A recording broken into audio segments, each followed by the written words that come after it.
সকালবেলা ঘুম থেকে উঠে দেখি বৃষ্টি হয়েই যাচ্ছে, বৃষ্টি আর থামার নাম নেই। তার জন্য একটু ঘর থেকে বাইরে বেরিয়ে গিয়ে একটু বৃষ্টিটা দেখছিলাম কেমন বাইরে বৃষ্টি হচ্ছে না হচ্ছে। আর খুব রাগ লাগছিল এরকম সকালবেলা যদি বৃষ্টি নামে।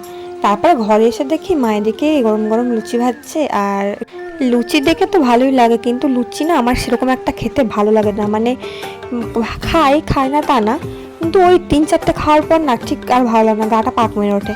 তারপর সকালবেলা দেখি কি বাজার থেকে এই লোটে মাছগুলো নিয়ে এসেছিলো। আর লোটে মাছ কে কে খেতে ভালোবাসে কমেন্ট করে জানিও, আমার তো লোটে মাছ খুব ভালো লাগে। তারপরে মা রান্না বান্না সেরে প্রায় 11টা নাগাদ 11:30 নাগাদ আমরা চলে এলাম একটু কেনাকাটা করতে। হঠাৎ করে ঠিক হলো যে কেনাকাটা করতে যাবো, আগে যদিও সেরকম ভাবার ছিল না। হঠাৎ করে মায়ের রান্না হয়ে গেলো, মা তাই বললো যে চল একটু কেনাকাটা করেই নিয়ে আসি, তো যাওয়াই যাক। তারপর দেখো ট্রেনে উঠেও পড়েছে। তার মাঝখানে ভিডিও করা হয়নি, যেহেতু এত তাড়াতাড়ি করে আসছিলাম সাইকেল করে, তার জন্য আর ভিডিও করা হয়নি। তো লাস্ট ট্রেনেই ভিডিওটা করলাম। আর আমরা গেছিলাম বিষ্ণুপ্রিয়া হলটে, মানে নবদ্বীপ থেকে আমরা রাধাবাজার থেকে আমরা সব কেনাকাটাগুলো করি। তো দেখো আমরা ফাইনালি বিষ্ণুপ্রিয়ায় নেমে পড়েছি।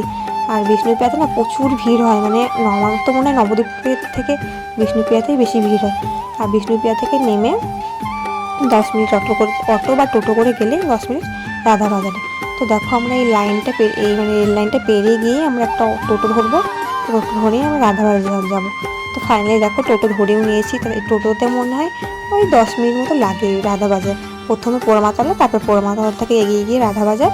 তো ওই রাধাবাজারেই আমাদের কেনাকাটা করি, মানে এখন থেকে না, প্রায় 8-10 বছর ধরে হয়ে গেলে আমরা রাধাবাজার থেকে কেনাকাটা করি। তারপর দেখো কেনাকাটা করতে করতে দেখি এমন বৃষ্টি নেমেছে আর কি বলবো। আর এই কেনাকাটা করতে বেরিয়ে যদি বৃষ্টি নামে তাহলে কি কারো ভালো লাগে? সে যাই হোক, কি আর করা যাবে, কিছু তো করার নেই। তারপরে প্রচুর বৃষ্টি হচ্ছিলো, এদিকে ছাতা নিয়েও মনে হচ্ছিলো কি ভিজে যাবো। তো তারপর তো খুব রাগ লাগছিলো এদিকে দাঁড়িয়ে দাঁড়িয়ে। এদিকে আমার জামা কাপড় কেনা হয়ে গেছিলো তখন, ঠিক আছে, তখন কোনো ভিডিও করা হয়নি, কারণ দোকানে গ্যাঞ্জাম ছিল এই আর কি। তারপর মা এখান থেকে একটা এই গয়নাগুলো বিক্রি হচ্ছিলো এই দোকানটায়, মানে তোমার ইমিটেশনের গয়নাগুলো খুব সুন্দর সুন্দর ডিজাইন, মানে পুরো মনে হচ্ছিলো সোনার। তো মা না ওই দোকান থেকে একটা 5 পাতা হার নিয়েছিল। হারটা বেশ সুন্দর ছিল, কিন্তু দামটা ঠিক কত আমার মনে নেই। তো ততক্ষণে আমার জামা কাপড়গুলো সব কেনা হয়ে গেছিলো। এগুলো এখন ভিডিওতে দেখাবো না, পরে যখন পরবো তখন দেখাবো। তো দেখো এই হারটাই মা নিয়েছিল, এটা 5 পাতা হারটা। আর এই হারটা মা আমাকে পরে বলছিল, পরে দেখ কেমন লাগে। আর মা বলছিল কি এই হারটা মানে পাতাগুলো না অনেক ঘন ঘন দেওয়া, যদি একটু ফাঁকা ফাঁকা করে থাকতো সুন্দর লাগতো দেখতে, কিন্তু একটু ঘন ঘন দেওয়া ছিল বলে একটু মানে ঘেঁজাভিজি লাগছিলো, এরকম একটা ব্যাপার। তো যাই হোক ভালোই লাগছিলো হারটা। তো আমি ওই নর্মাল কুর্তির ওপরেই পরেছিলাম। তো রাধাবাজারে এখানে একটা মোড় আছে, এই মোড়ে একটা ক্লাবে হয়তো পুজো হয়। তো একটা দুর্গা ঠাকুরের প্যান্ডেল হচ্ছিলো, আর ঠাকুরটাও খুব সুন্দর নটরাজের ঠাকুর হচ্ছিলো, ভালো লাগছিলো বেশ ঠাকুরটা দেখতে। তো আমি ওখানে ভিডিও করে নিই। তারপর আমাদের কেনাকাটা শেষ করে আমরা গেছিলাম একটুখানি খাওয়ার জন্য, মানে খাওয়ার দোকানে।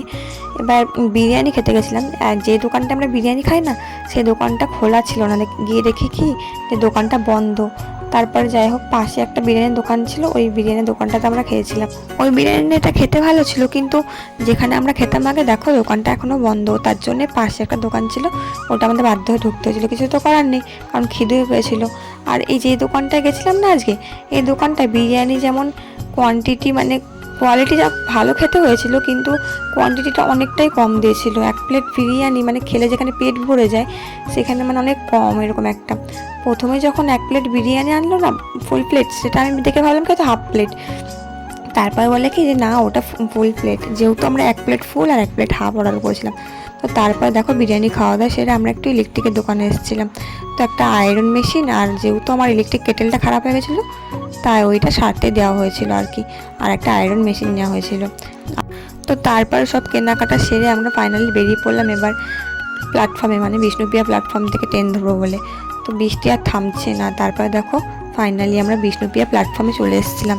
তারপরে যে ট্রেনটায় আমরা এলাম 3:30-র সময়, এই ট্রেনটা এত ভিড় ছিল, তারপরে মাঝখানে কোনো ভিডিওই করা হয়নি, প্রচুর ভিড়। তারপর দেখো আমরা ফাইনালি অগ্রদ্বীপে চলে এসেছি। আর এইখানে দেখছি ওভারব্রিজে কতগুলো মানে 2-3টে হুন্নু বসেছিল, একটু ভয় লাগছিলো, যেহেতু তাও একটু ভিডিও করেছিলাম আর কি। তো আজকের ভিডিওটা আমার এইটুকুই। ভালো লাগলে like, comment, share and subscribe করে দিও। ততক্ষণ টাটা, বাই বাই, দেখা হচ্ছে।